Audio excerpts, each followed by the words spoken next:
now. I had serious jealousy. I was like, we're now live on YouTube. I'll put the link in the chat while we're talking about all the important stuff. Cool. So this is now being streamed live on YouTube. Yay. Hello, Wendy. Hi, Wendy.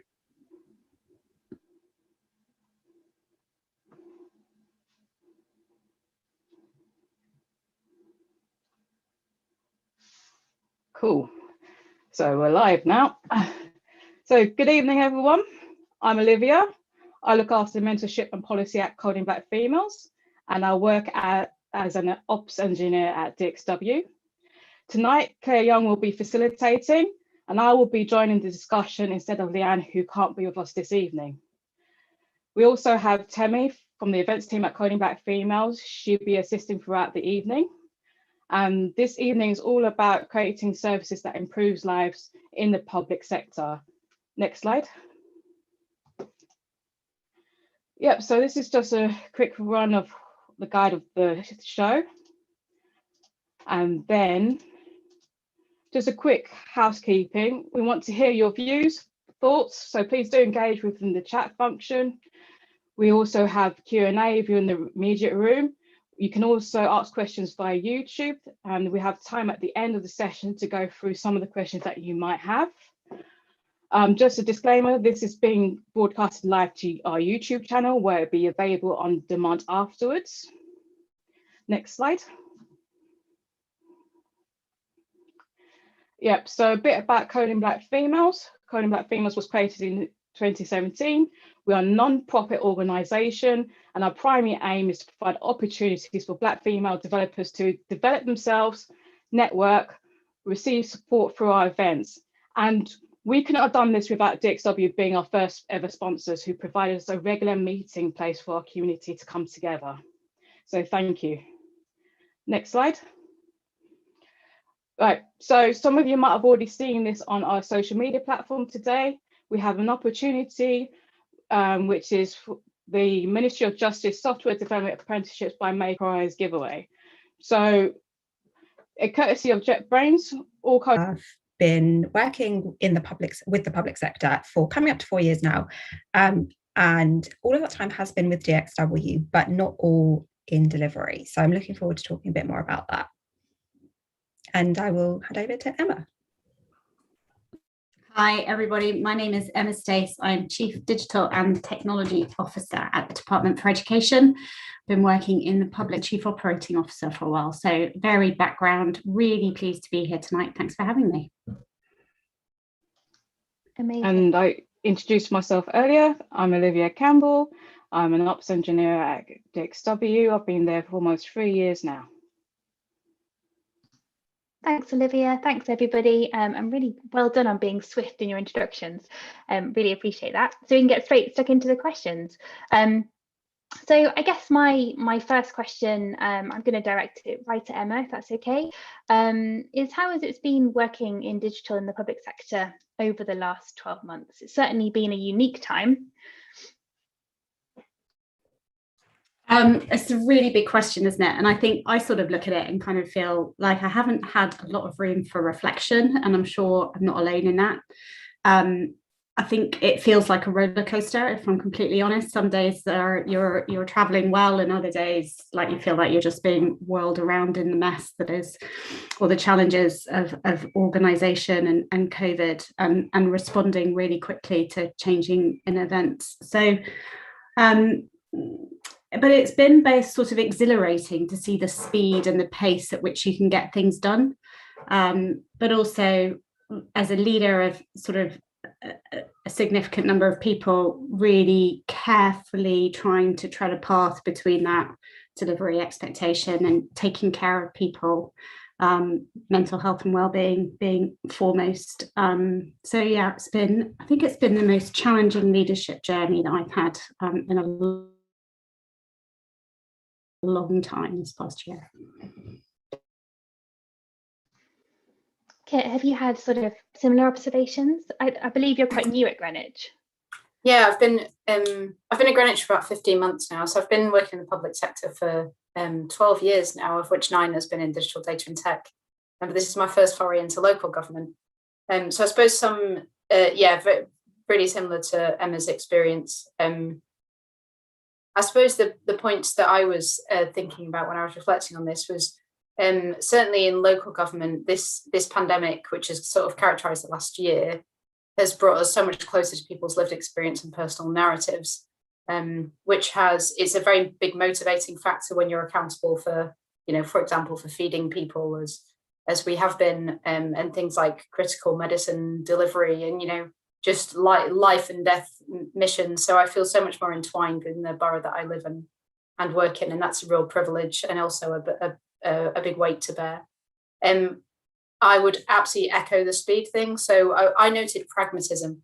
So for those of us who deliver digital service when we're in a period of crisis, so what I'm now trying to capitalize on is making my teams go into into crisis mode in a way. So act like we're always in crisis because, oh my God, look what it does for our delivery speed. But let's make sure that the things we're engineering are still of high quality. So let's make sure those roadmaps don't kind of drop off the end and we just are left with the barest minimum. It's certainly decreased silo working. So I've worked with more central and local government departments than ever before in the space of this year because nobody can afford their tribal boundaries anymore. Everybody's focused on the same mission, which is it's a lovely thing, and it's how to make sure that those silos don't grow back up. And one real the hardest thing I think is the huge increase in mental health issues for public servants.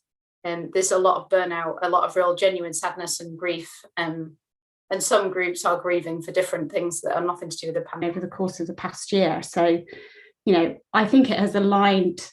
If you could talk a little bit about that and sort of how you got to do that. Yeah, sure. So as I mentioned, I've been working with DXW now for coming up to 4 years. And if we kind of rewind a little bit to how that came to be, I suppose, actually going even a bit further back to kind of being at school. And I never knew what I wanted to do career-wise. I never knew when I was choosing A-levels. I never knew when I was choosing my degree. It was always something where I thought, I don't feel passionate about one thing in particular. And it was the same situation when I graduated from university and was starting to look for my first professional role. But something that I was drawn to was smaller companies, that the feeling of it being very casual and feeling like your opinions and thoughts are really heard and valued. So I applied when I graduated for a few small companies around London. DXW was the only one that was within working with the public sector and in digital. By complete coincidence, but I was really drawn in by the job ad, which was for an internship with the commercial team. So I interviewed for that and I got that role, and that was working within the commercial operations team, supporting things like HR, recruitment and finance. And back then there was probably about 20 to 25 people working at DXW. So it was very, very much a startup feel. And we have probably, I don't know, my numbers might be out of date, Claire, you might need to correct me, 75 people working for us now. So there's been really immense growth over the last few years. And that role was really great for understanding the mechanics of the business and getting into this sector and understanding what we do. And there was a really nice group of people around me. There was about 4 people in the commercial team at the time, and they were always looking out for me, supporting me, and seeing opportunities for growth. I remember really early on, one of the people on the team said, research might be something you're interested in. Go and shadow some user research sessions and see what that's all about. So I was always given that space to work out what I might want to do. And I was so appreciative of that and just felt really supported.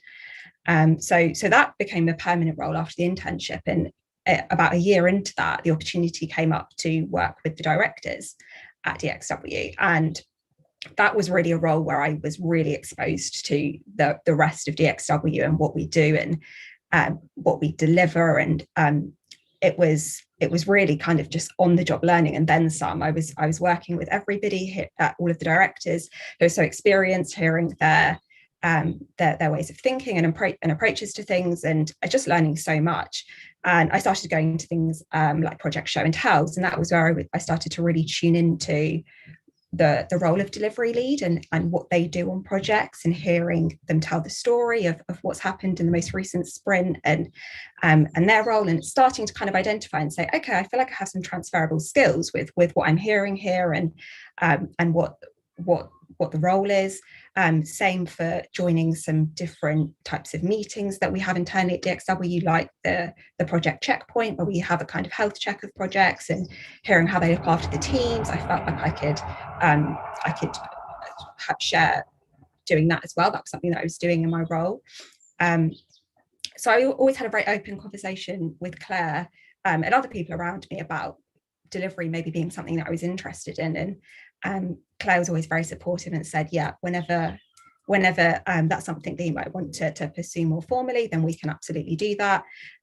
So after about a year in that role, I then joined the delivery team as an associate, which was great for a year. And that was a really supportive year. I started on slightly smaller projects, the GovPress projects that we do, which are shorter in length and quite well defined. So that was a nice way to get into things before slightly more strategic type projects and the heavier alphas and betas that we also do.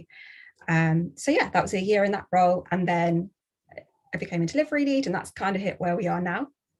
Sorry, that felt very long. No, thanks for it. It's really interesting to hear just the different backgrounds that we have. I guess just to kind of bring it back to that first question, over the last 12 months being a bit unusual for lots of people. Have you noticed any changes in your role, for good or bad?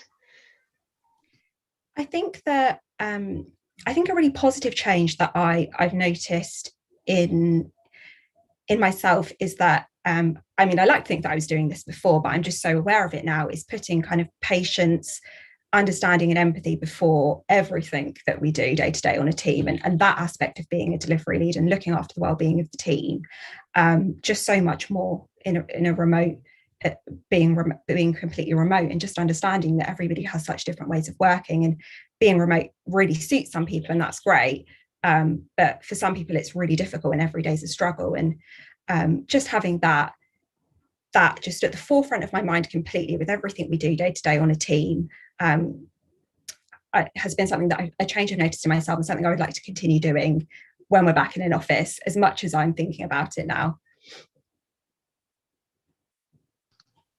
Great, thank you. So I guess I'm interested to know the kinds of opportunities that are available in teams doing work with the public sector. I presume our audience have joined because they're interested in the public sector and being involved. So I would kind of, I'd maybe Kit, you could go first and talk about the kinds of roles that you've come across in your career, but also I guess specifically what, the people that you're working with at the moment. Sure, yeah.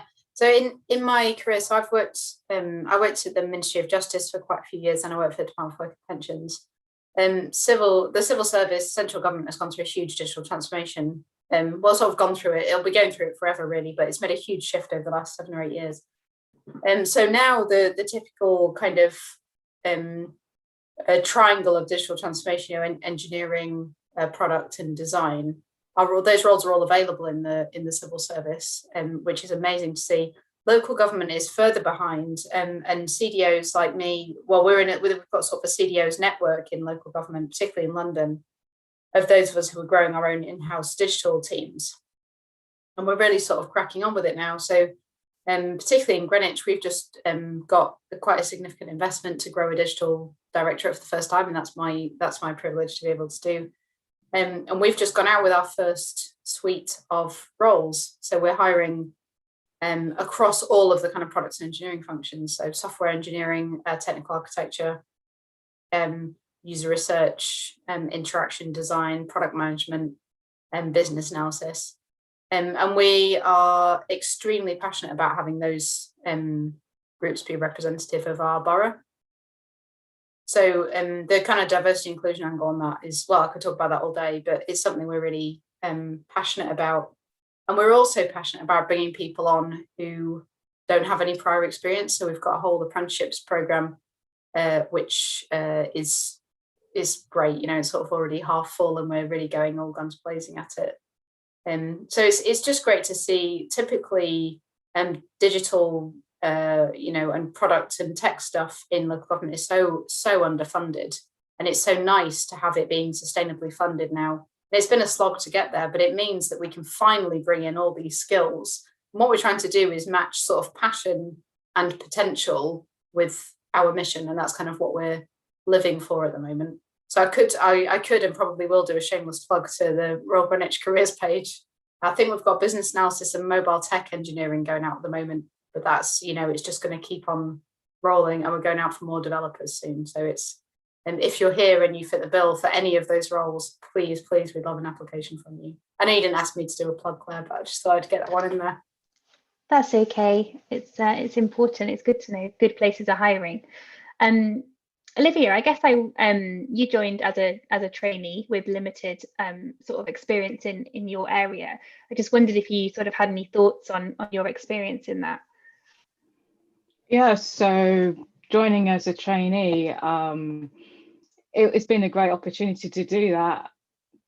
Not having come from a sysadmin background or previous Ops experience or Linux experience, so it was great. This role was created for me, where 50% of my time was spent doing the internal IT support for the entire company, and then 50% was learning what it is to be an ops engineer. And it was just great having that experience of learning something new, and also learning something, it was still new, doing IT support. I've had done it previously, but only for Windows desktop. But coming to this company where we use our MacBooks was fine, because it was another transferable skill for me, and I was using both Windows and MacBook anyway.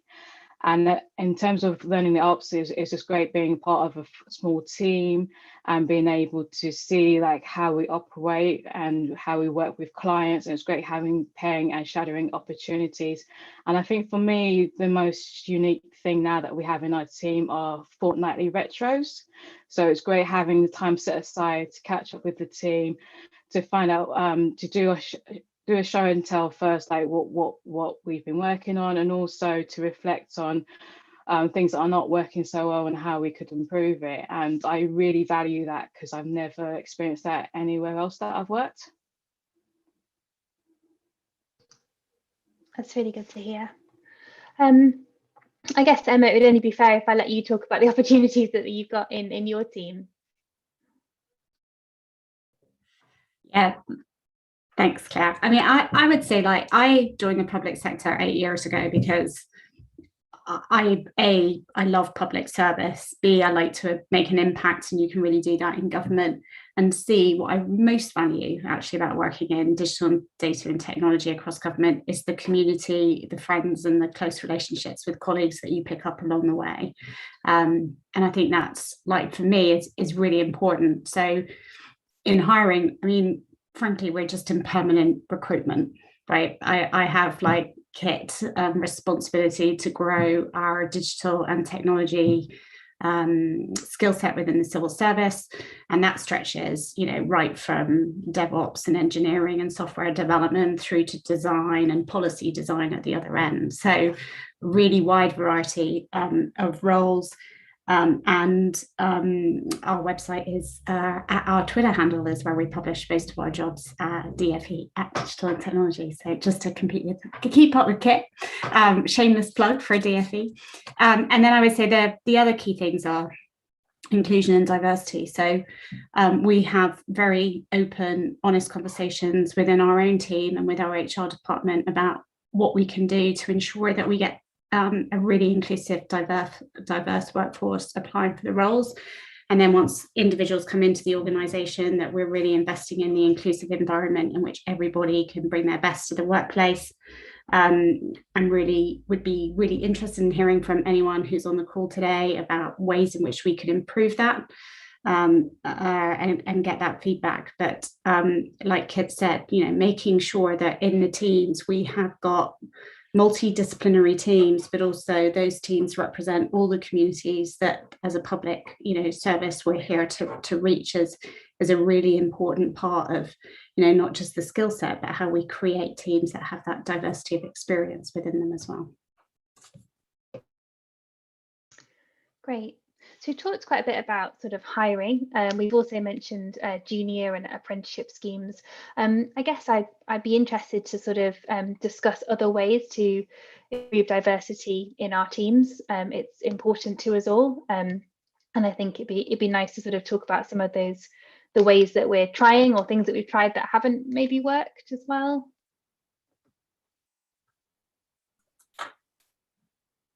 Shall I go first? Please, yeah. I don't know who you asked. I'll say the obvious ones. So I suppose our approach is to start with a baseline of good data. So we gather a gender pay gap and race pay gap for my team, and we review that, as you might imagine. I'm very happy to say we don't have either of those, so that's lovely to know. In fact, we've got a negative gender pay gap. Women are paid more in our organisation, so whoop, that's good. So having a good baseline data, so you know how well or not what you're doing, and then in attempting to represent the people we serve, Greenwich is about roughly half non-white, 48% non-white. So then obviously you're aiming to make that group representative of kind of national levels of disability, for example, and then local levels of kind of racial representation. So that's kind of the easy stuff. And then I think it gets into kind of the mechanics of hiring. So for example, we gender neutralize all of our language for our job ads, and making sure we're stripping out anything that sounds too kind of alpha male. So we try to make sure we've got a balance of emotion language as well as analytical language. Not that maps to men and women, but you know what I mean? Regardless of who you are, everything is a balance. And then it's making sure we advertise in the widest possible way. So all of our job roles go out on Ada's lists, UK Black Tech, Good Jobs, Even Break, and a bunch of other kind of representative forums, just to make sure we're seen. And then a lot of the rest of it is making sure that we use active language to make sure people are welcomed. Like, we actively welcome these applications. We actively encourage neurodiversity, which I think is kind of an underplayed element of diversity. We actively encourage people to think differently, whether that is people on the autistic spectrum or, introverts who don't want to play the big team game that other people want to play. And that is uncomfortable as a leader, because you're encouraged to have, to create big teams that all get along well and all want to work in this way. And actually, that's just not kind of the thing for some people. And I've found particularly in some disciplines such as design and engineering, people don't really want that. And if they're really talented, why should I require that of them? So some of that is kind of reflecting on who I am as a leader and making sure I don't kind of hire a load of mini-me's, which would be really dumb.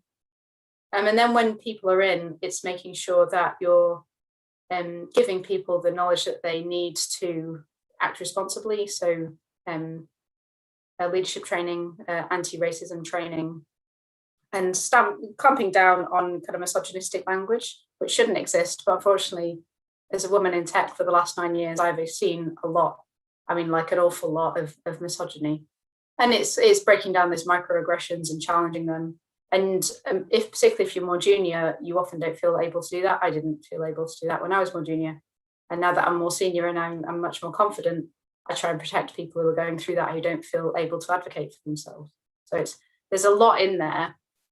But none of that, I don't think, is that difficult. It's just granular, I don't think it's about making kind of highfalutin statements. It's kind of lots of small interventions. Yeah, thanks for sharing that, Kit. I think, as you said, it's lots of small interventions that you need to keep doing. I think that's also, it's not about solving it overnight or with one particular intervention. It's kind of an ongoing process, which is quite important to keep up. Emma, I saw you nodding at basically everything. Was there anything you wanted to add to that? All of that, and I think probably just to underscore that point you made, Claire, around commitment. It's never done. The work is never done. It's continuous, and it requires vigilance within the Department for Education and within our teams in particular. spending a lot of time at the leadership level about how leadership is really important in terms of exemplifying the behaviours that we're looking for amongst all of our teams and all of our people. We have something called a Fair Treatment Ambassador Programme, where we train fair treatment ambassadors around bullying, discrimination and harassment, and provide a really safe communication and space for individuals to raise concerns. Because, I've been in a situation like it where, when I was younger and more junior, experiencing bullying and harassment and not knowing where to go with it, because often it's the manager or someone senior and it's very difficult to speak out against. So a lot of work in terms of, I think I've learned to appreciate the difference between diversity and inclusion, which is, yes, you need a lot of diverse people, but you really need to pay attention to building the inclusive culture where everybody can have a voice. And so creating safe spaces in which people can raise concerns, and building and investing in psychological safety, which, is the ability to speak your mind without fear of retribution is really important aspect of what I think my responsibility is as a leader. Great, thank you. Farah, I was thinking about some of the things that you do in your delivery team and sort of reflecting on how to make that an environment where everybody succeeds. Were there any things that you would mind mentioning about that?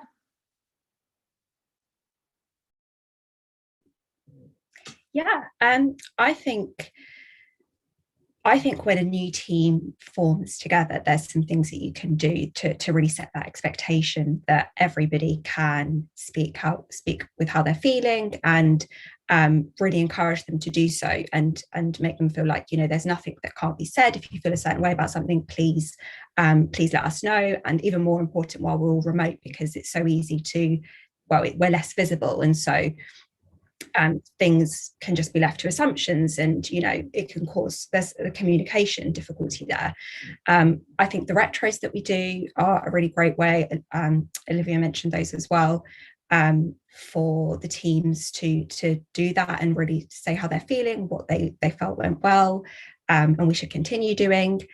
Things which didn't go so well, and let's change up a little bit, and just constant iteration, I think, over time, to really succeed, I think, is probably my main thought there. Sorry, I'm just aware of time and I want to keep it short and sweet.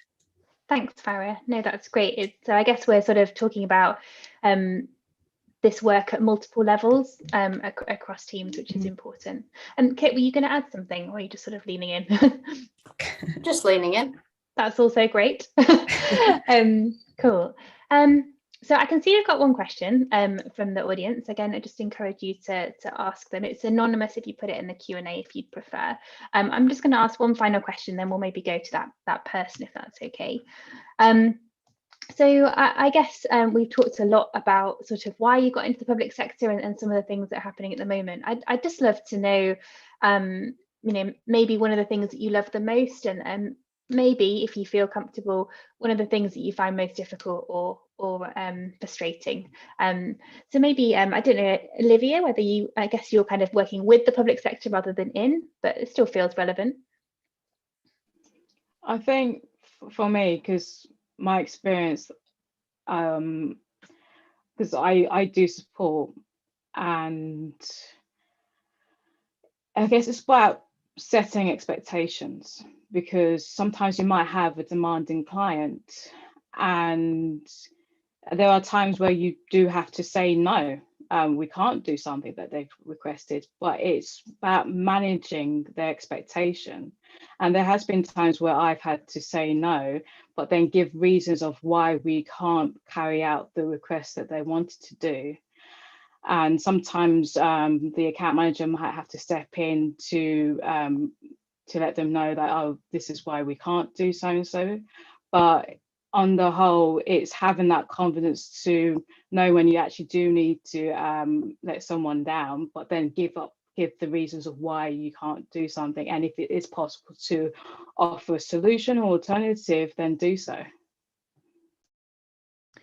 Yeah, I guess it's about sort of explaining that wider context. I think that sometimes comes up in sort of conversations that have a technical nature, because the person you're speaking to might not always know the complexity surrounding it or the route to solving the problem. And I guess on the flip side, the person, you know, requesting the support request, or certainly lots of the things that DXW as a supplier get asked, there's a whole background to why that person's asking, and so it's understanding, you know, why they're coming to you with that request and what pressure they're receiving from whoever in their organisation, and sort of balancing that, I guess. That's correct. Great, thanks, Olivia. Emma, I guess either something that you love or something that you find frustrating, or both. I'll go for both.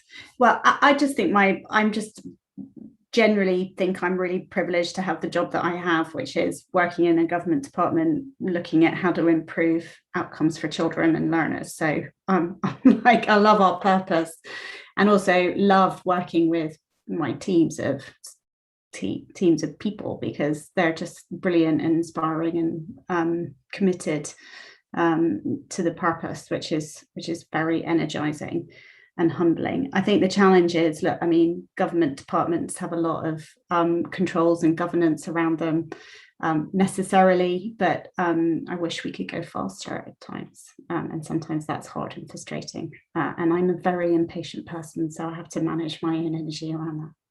But I would say that's the challenge. But overall, I feel very fortunate to have the role I have. Yeah, wonderful. Kit, was there anything that you wanted to add from your perspective? Yeah, it won't be greatly different, but yeah, I'll say it. I think there's just nothing like it. There's just nothing like the public sector. It's like I honestly feel like I wake up in my dream job every single day. And it's the chance to wield technology for social justice and for equity, and the ability to have a hands-on role in changing somebody's life for the better. And it's just addictive. It's just absolutely addictive. I left public service for just under a year. Not to do with not wanting to be in public service, but just wanting to get some experience from outside, so I could empathise more with some different groups. And I couldn't stay away. I came back in less than a year, and I'm never going to leave it. I'm pretty convinced. There's just nothing quite like not having profit as your main motivator, but having somebody's life chances as your main motivator. And to do that at scale as you do in the public sector is you just can't beat it. There are many frustrations to it, as there are in anything. And as Emma said, speed is one of them. Another one I would say is it's very hard to know when to stop, because it's never not meaningful. Everything's so meaningful. It's not quite a frustration. It's just one of the biggest challenges, is knowing what to prioritize in a field of infinitely prioritizable things. Particularly when you get to a very senior level and you've got all of this stuff on your plate. You want to solve all the problems and you can't, and it's sometimes you have to grieve for that. It's actually emotional, and you do have to grieve for the things that you can't do. Yeah, thanks for being honest about that. And I think, as you were saying earlier, trying to protect the well-being of your team, often when there's a really clear mission and something people want to get behind, they can get behind at the point of burnout, which of course is not sustainable or healthy. So balancing that is really tough. We've got inundated with questions, which is super. So I'm just going to go straight through them, if that's okay. We've got one here about where public service jobs are posted. Where would you find one if you wanted to apply? Anyone can take that. I'll kick us off. So local government jobs is lgjobs.co.uk, civil service jobs go public, and then if you're for like general stuff, there's a lot of LinkedIn, as I say, ADA's list, any of the diversity boards as well. You can go to individual organisations' career sites as well, but I think if you want best bang for your buck, those are the ones that are the right ways to go. Emma, I probably missed a load, haven't I? No, I think that's about right. I think and also I would think about following government departments and local authorities on Twitter, where most of this stuff is advertised via Twitter as well. So if you have a view about which local authority, Greenwich being a great one, Kit, or any government department, DFE being amazing, I would follow them as well on Twitter, because I think most of it is published on Twitter. Great, thank you. So we can probably answer this from two angles. What are the benefits of working in the public sector over the private sector? So I guess we've talked a little bit about some of the reasons why you work there. Any other thoughts?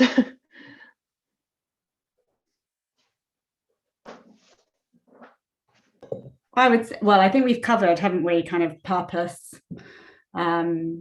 I would say variety, like to Kit's point about it being, I mean, I didn't think I would be joining the public sector and staying for 8 years, but there's just so many options and variety.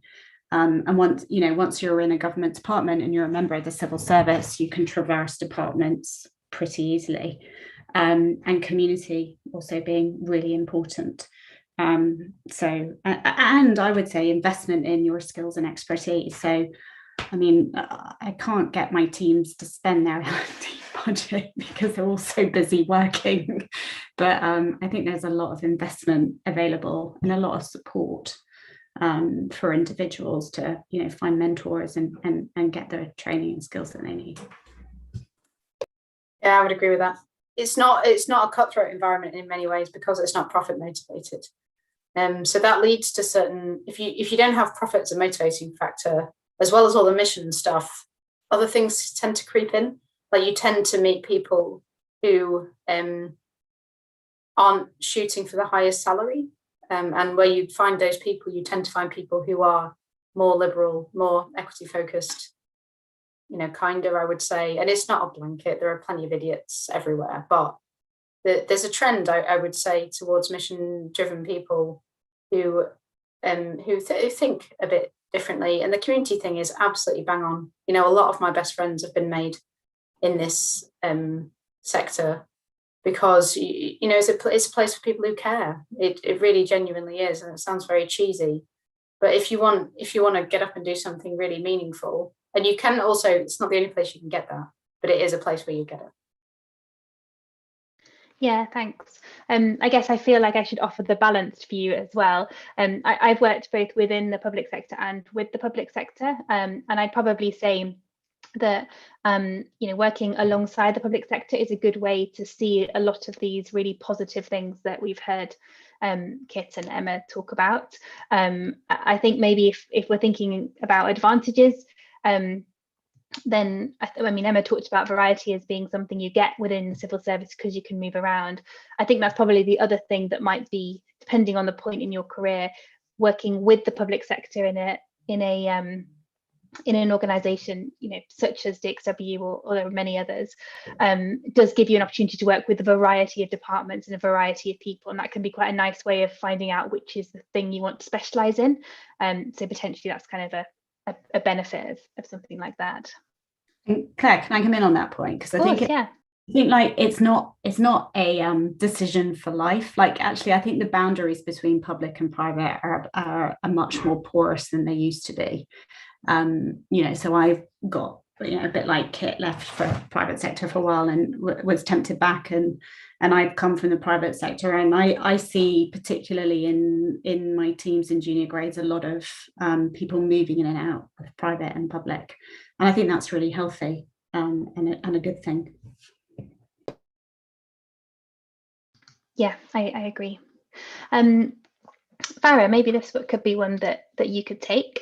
We have a person, everybody's called anonymous attendee, so I can't tell you who they are, but we have a person here who has a background in events and a project management, and they have an interest in transitioning to the tech space. What is the public sector thoughts on these kind of candidates?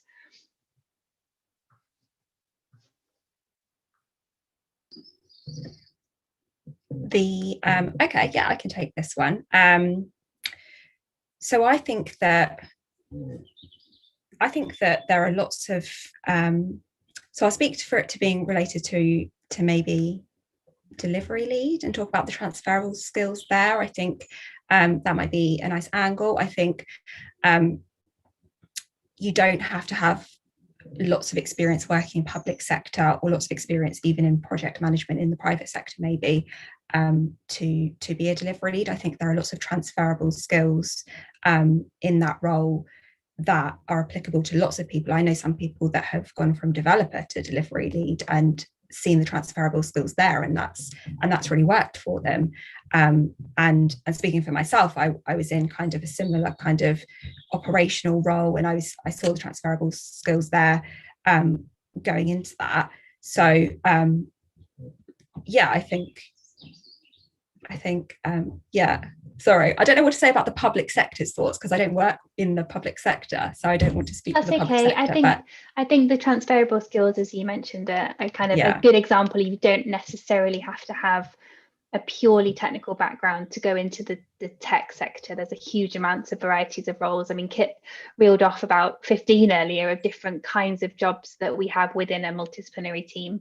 And so I would suggest that, you know, finding companies or organizations that are interesting for you and that you would like to be in, and then you know, following them on Twitter and finding out what they're doing, going to their meetups and finding out what roles might work best with those transferable skills that you have.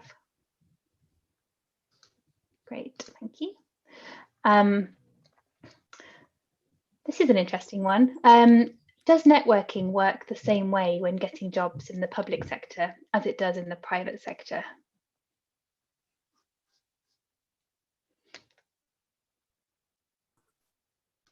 I'm not sure what that means. Emma, I reckon you're probably the best place to answer that. Thanks, Kit.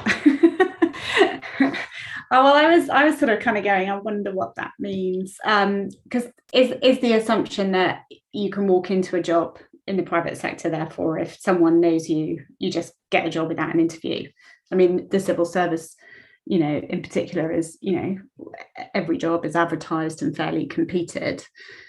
Do I think networking is a thing that is a skill to have within the civil service? 100%, because it's how you build your networks, it's how you learn and hear about opportunities. But I think if the assumption behind the question is, can you walk straight into a job without it being competed? I think the answer is no, but I don't know to what degree that practice exists in the private sector.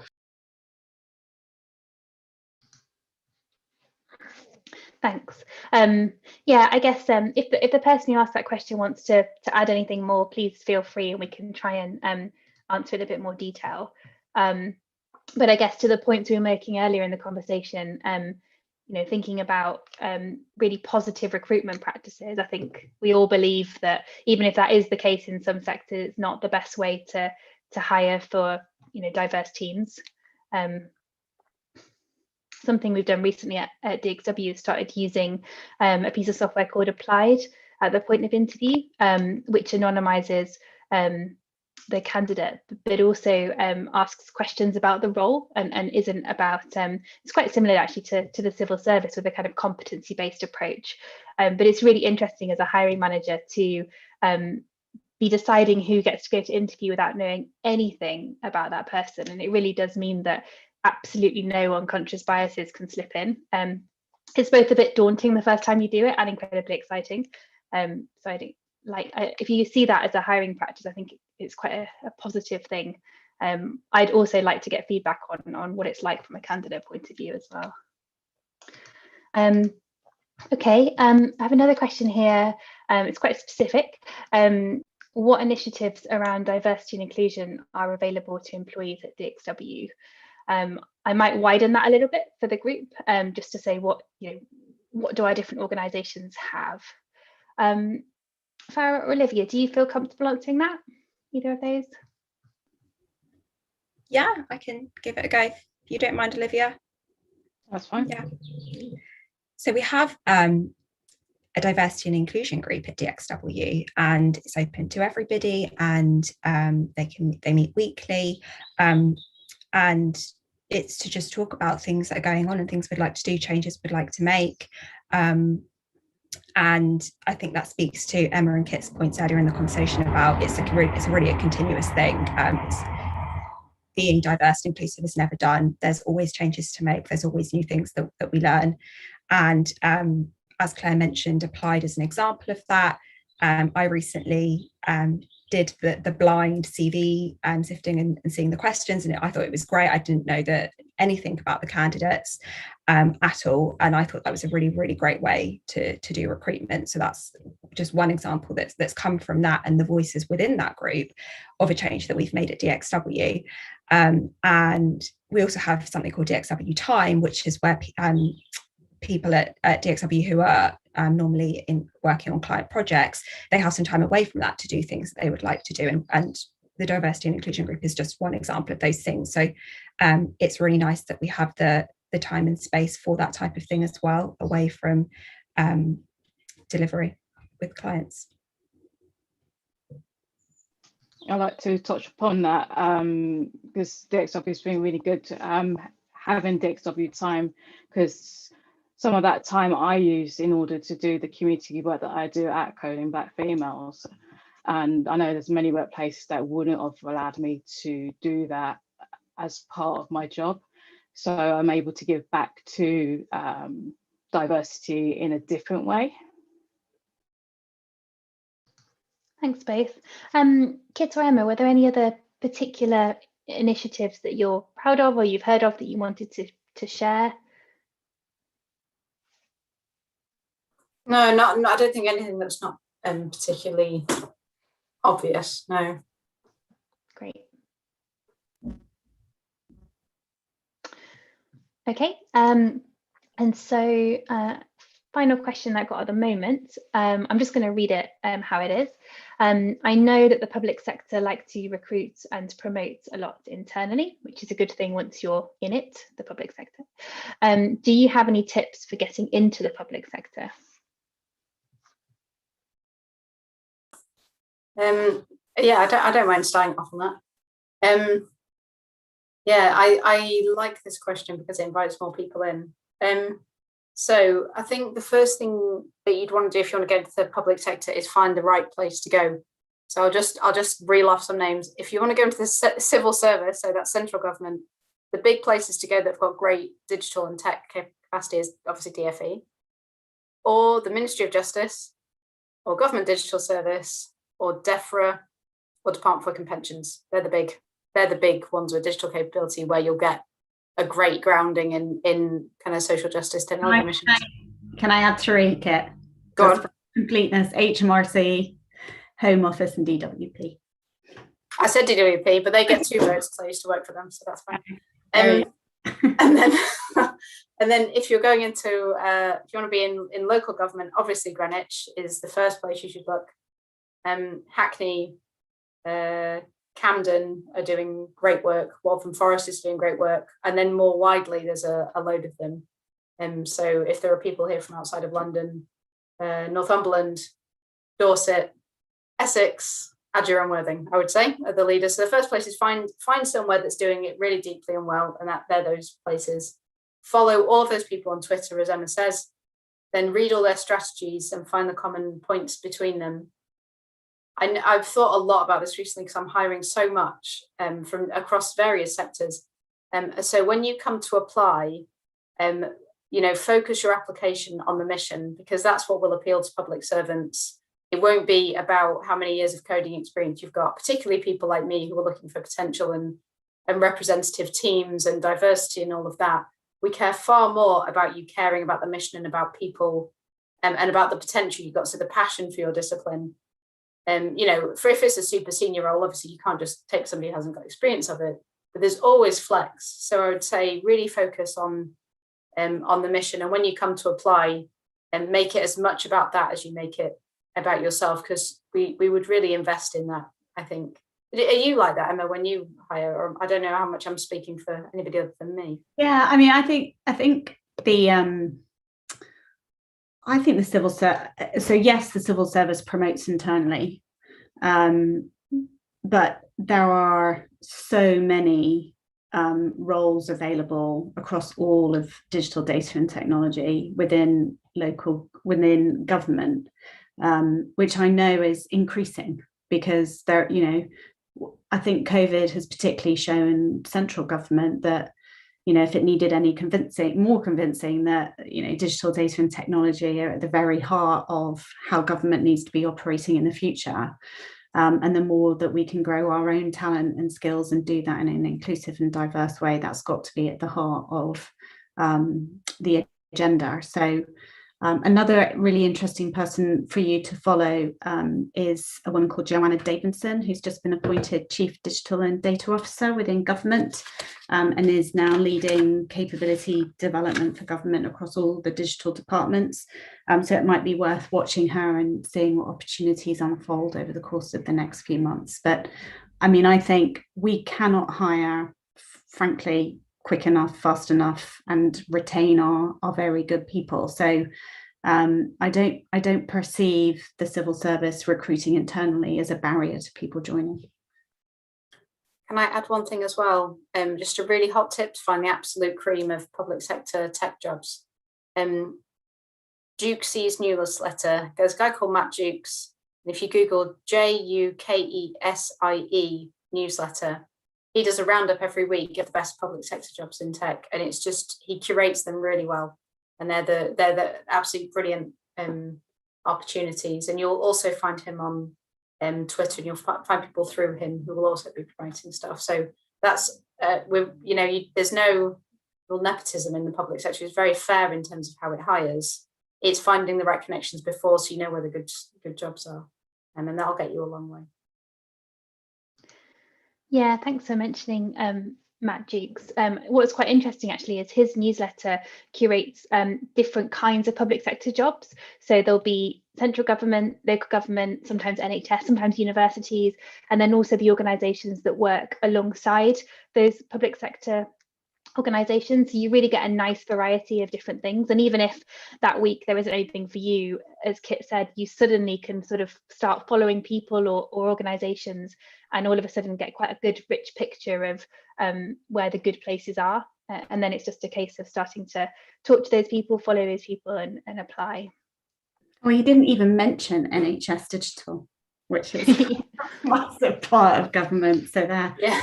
The small matter of overhauling the healthcare sector, if you fancy that as a challenge. Yeah. I feel like that might be a whole panel discussion in itself, actually. But yeah, we should probably acknowledge that there's a whole load of stuff happening in the NHS, organisations such as NHSX, NHS Digital, NHS England, and Improvement. There's quite a lot of them. Yeah, it's clearly a very exciting time to be in the public sector, and loads of opportunities as well. We've got to the end of our questions. We're 1 minute before the end.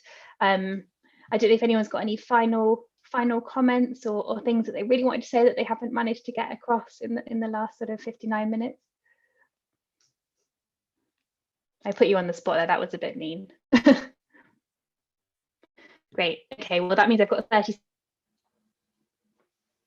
That's all right. I can hand it back over to me. Yep, so I'd say thank you for everyone for joining us this evening.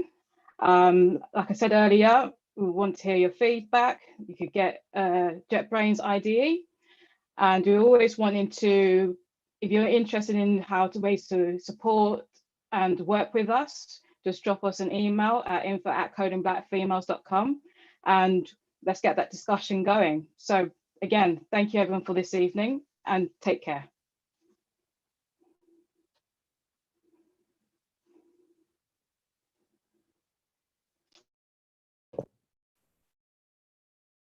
Thanks, everyone. That was my first ever live web YouTube thing. Felt a bit nervous at the beginning, strangely. Yeah, let's stop the YouTube feed. Woohoo! My computer's frozen. Okay, can I stop Was that on the YouTube feed? 1 second. Yeah, I would have to log into it to. Are you able to do it, or do you want me to try and log in and? No. All you need to give me 1 second. Because I haven't logged into the YouTube.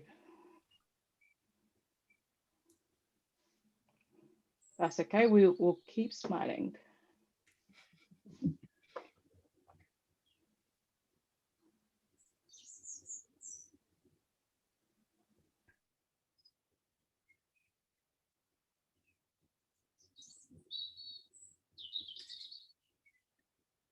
I can see It the won't let me recording stop. stopped. I think if we just all leave, it will be fine. Apologies, 1 second. I'm going to say thank you, everybody, very much. See you soon. Likewise, take care. Yeah. Thanks, Bye. everyone. Thank Bye. you. Bye.